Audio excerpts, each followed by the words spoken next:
Hello everyone and welcome. Make a cup of your favorite drink and get comfortable because this is a wonderful time for new stories from Yellow. Send your own stories in the comments below and maybe they'll be in our new video. Today we have new amazing stories, so subscribe to the channel if you're not subscribed yet. Let's get started. Redditors, tell me the story of why you abruptly left your job. Worked for a pet supply chain. A woman enters and requests to swap a bowl she received that became rusty and had water stains on it. I'm guiding her through the selection process and assisting her in selecting a long-term solution that'll work well for her. She notes that she hasn't washed the bowl in over 2 years because she didn't want this issue to arise. Naturally, we have a 30-day return policy and require a receipt. While this requirement can be waived, customers often are unaware of it, and I wasn't feeling very giving after learning that the bowl wasn't just 2 years old, but also neglected. When I heard this, I tell them that the system needs a receipt, so I can't process the return. The woman lashes out at me, calling me names and all, and changes her tone and demeanor at the drop. I've been in the retail industry for a long time, so I can handle the verbal abuse. If I'm feeling especially petty, I'll occasionally even go too far and just say the same customer-appropriate platitudes that corporate believes will make everything better. However, something about that day and the way her attitude suddenly turned against me made me feel offended. I put up with her tirade until she reached the tough but fair part, the part where they know they're going too far but still want to come across as sincere as possible, the whole "I know you're just doing your job, but" stuff. She says, "I know there are rules," but I interrupt her.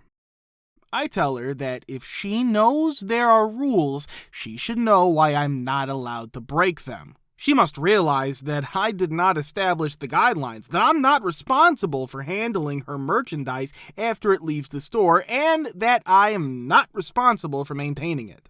If she does, she'll realize that there's nothing she can do. Though it's clear she doesn't like this, she gives away that she doesn't think we're going anywhere and ends the "I'll call the manager" line. She walks out after I give her permission to do so. She didn't even bring the effing water bowl, so I'm not sure what the plan was. She then gives the manager a call. He calls me in to find out what happened and says he'll look into it. When I explain, he says, "Okay, cool, thanks for the information." I should point out that my manager was a people pleaser, similar to those in comedies who'll do whatever it takes to win over a customer, even if it means sacrificing their dignity. Though I really hoped he wouldn't, I assumed he would call the customer and tell her they'd handle the exchange. As expected, she reappears after 20 minutes, slams the bowl against the counter in front of me, and snidely remarks, "I told you so." I went and got her another bowl, fighting the urge to swat her with the one that had barely any watermarks on it, even though she'd told me how horrible it looked and how little she'd cared for it. When the manager noticed me, he came over and started taking items off the shelf. "I would be delighted to process the return and give her those products," this mother effer said, genuinely giving the woman free S and apologizing for her experience. I was a step below the assistant manager and handled all the animals, training, and about a million other things that made my pay feel inadequate, but that's another story. She just kept being snarky and insulting me the entire time I was doing this, asking how someone like me could be in management and hoping I didn't train anyone. I remained silent the entire time. I radioed the manager to meet me in his office once the woman left. I closed the door and asked what the H he was thinking.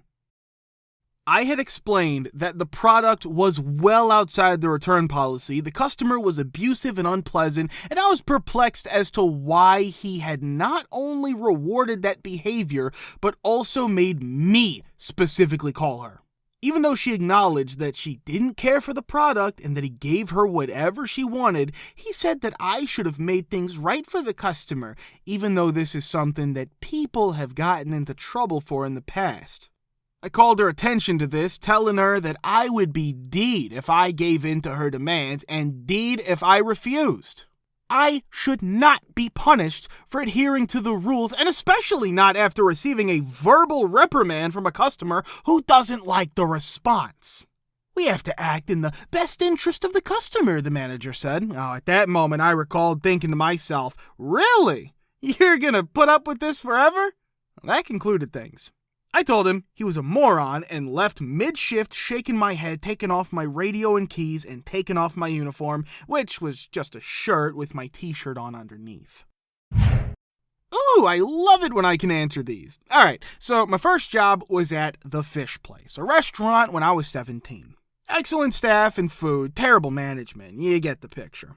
After working there for about 3 months, I was working on a Friday night, so it was obviously busy.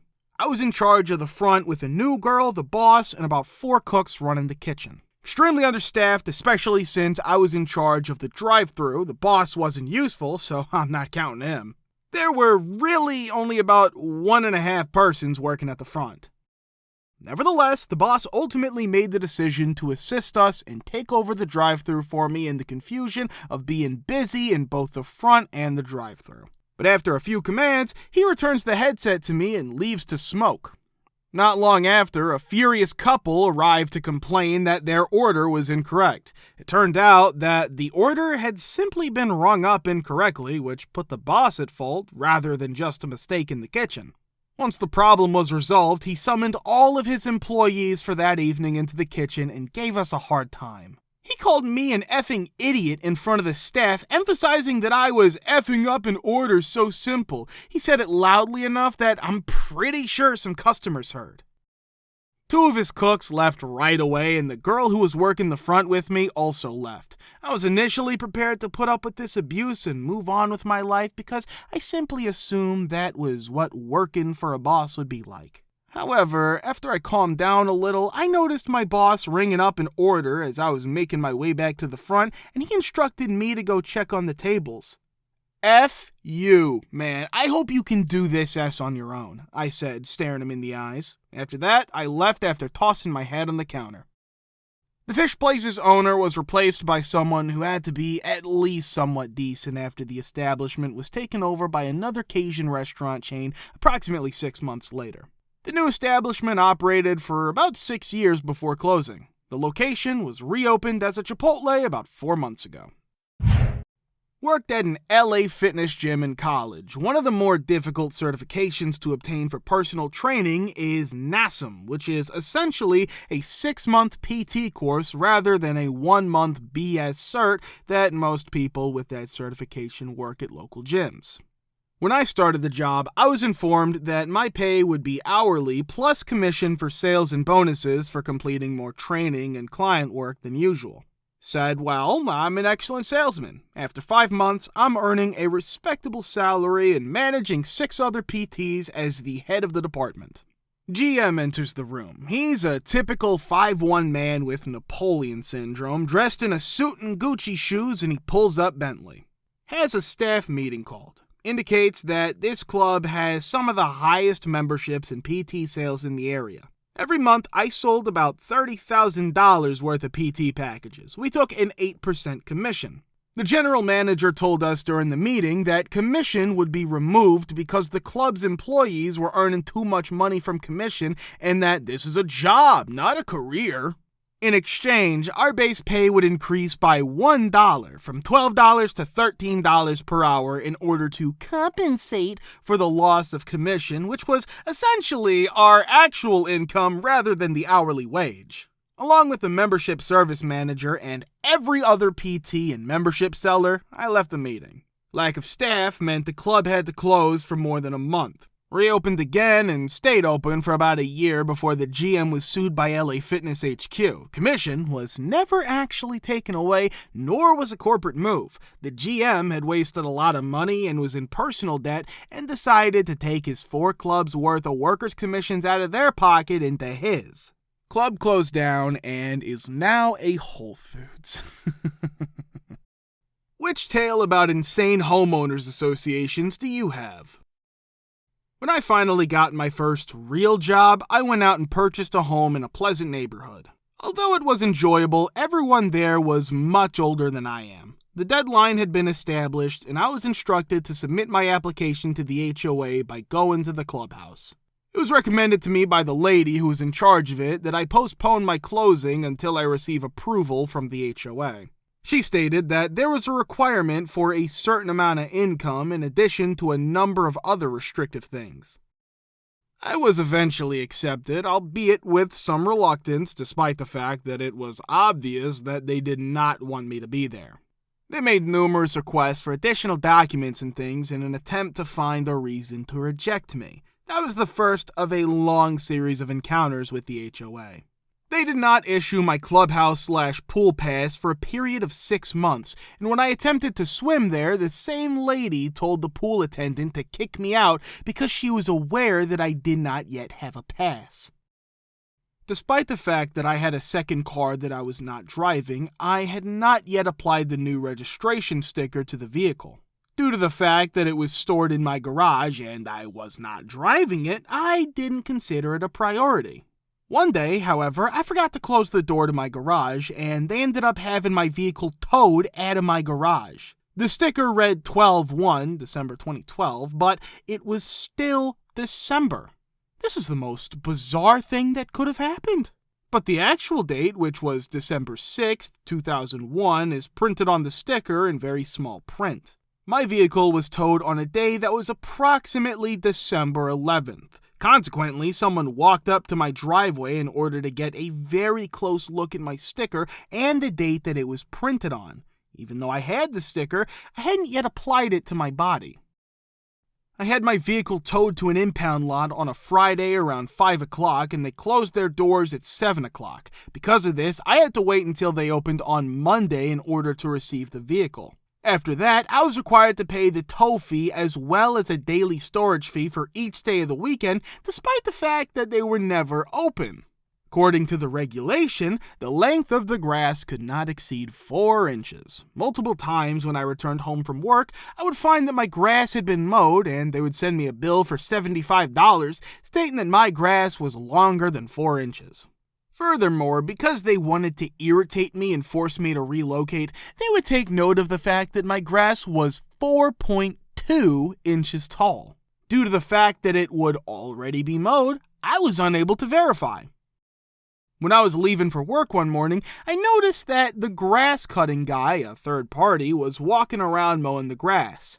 A number of individuals had him cut their grass on a weekly basis. On that particular weekend, I was supposed to cut my grass, but I was going to be out of town, so I made the decision to just let that guy cut my grass, simply to be on the safe side. When I stopped and talked to him, he informed me that his fee is $40. After I paid him, he responded by stating that he would cut my grass. It was he. On the other hand, when I got back from my weekend trip, I found that I had a bill for $75, despite the fact that I was the one who had asked the fellow to mow the lawn and that I had already paid him. I received a letter from the individual stating that I had hired and paid him and that I had gone through the appeals process, which took approximately 3 months before I was ultimately refunded the $75. As a result of their allegations that someone came to my house and drove through the neighborhood while playing music at an excessively loud volume, I was given a fine of $100. To tell you the truth, this might have been feasible. It's possible that some of my friends had their music playing at an excessively loud volume. Nevertheless, there was no description of the vehicle that was involved, and the incident occurred while I was at work. Therefore, if anyone came to visit, I was not present. For all I know, it could have been a salesperson or something. I have no idea. They included a provision that stated that you were not permitted to have a roommate or tenant who was not authorized by the HOA. I suppose that isn't a problem. On the other hand, they would take me in whenever someone stayed over. Therefore, I would be in violation of the law if I had a friend crash at my house or if I had a date spend the night at my house. It was not specified in the rules how long the individual had to remain in the location in order to be considered a tenant. Therefore, in my situation, they defined it as anything that occurred over the course of the night. I had a conversation with my neighbors about it, and they informed me that they do not experience any difficulties when receiving guests from friends and family. Specifically, the point was that they were constantly keeping an eye on me. During one particular instance, a girl and I returned to my residence at approximately midnight, and I instructed her to park her vehicle in my garage so that they would not be able to see it. Even so, I was given a violation. Consequently, someone either observed the car through the window of my garage and saw it, or they witnessed her leaving the following day. As a footnote, if I were to get a guest approved as a tenant, it would be a several-week process, and they would be listed as a resident of my property until I had them removed. A little excessive for one night. Due to the fact that I was sick of all this nonsense, I decided to install covert cameras all over my property. At this point, I have evidence that someone was trespassing on my property and spying on me without my permission. I threatened to file a lawsuit against them. They didn't believe me and continued to harass me. As a consequence of the trial, not only are the members of the HOA board prohibited from approaching me, but they are also required to pay the costs of the court.